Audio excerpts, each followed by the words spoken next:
Hi, welcome to day 2 of March Matcha Madness. All right, so day 2 we are going to talk about making matcha hot, which is slightly different than making it cold, which is what we did yesterday. Again, we're going to work with a bag of matcha.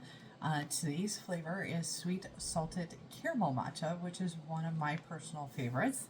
I love to blend this with a lot of my different teas like cookie dough or French chocolate, any of the richer tastes, right?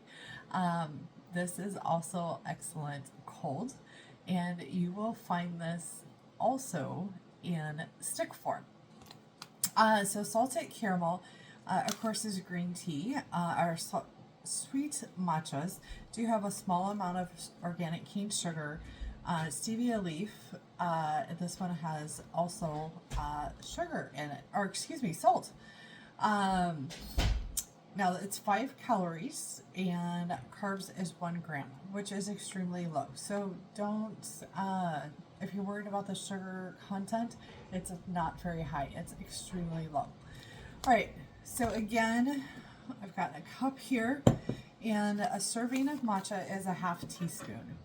Serving of matcha, remember, officially is 8 ounces, but I will go like 10 to 12 ounces.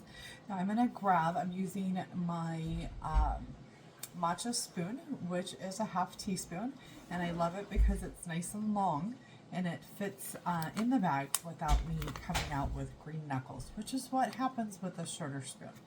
All right, so here we go. Let's go ahead and put that in our cup, and then I'm going to go ahead and add my hot water.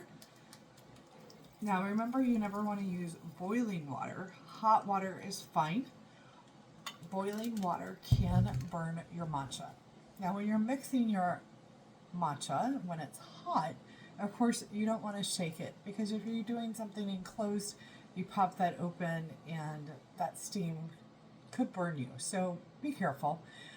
Use something like a whisk or a spoon. Heck, I even used a fork when in a pinch. All right, I'm going to go ahead and mix this up. Remember, your matcha has a slow release caffeine in it. So it will stay with you for several hours, and I think my battery just died. So I am going to I have another whisk. I'll be right back.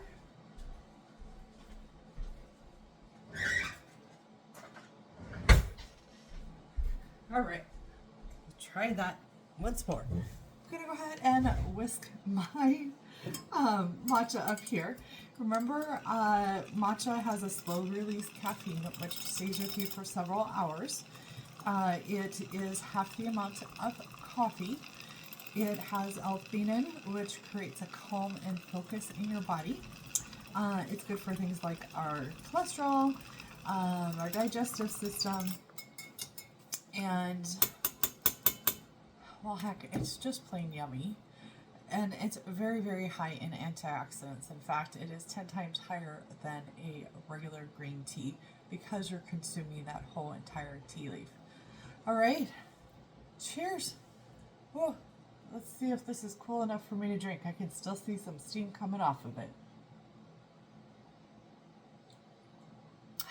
Yeah. Oh, that's quite good. I am going to let it cool off just a tiny bit more, and then I'm going to go enjoy this. Have a great day, and I'll see you later.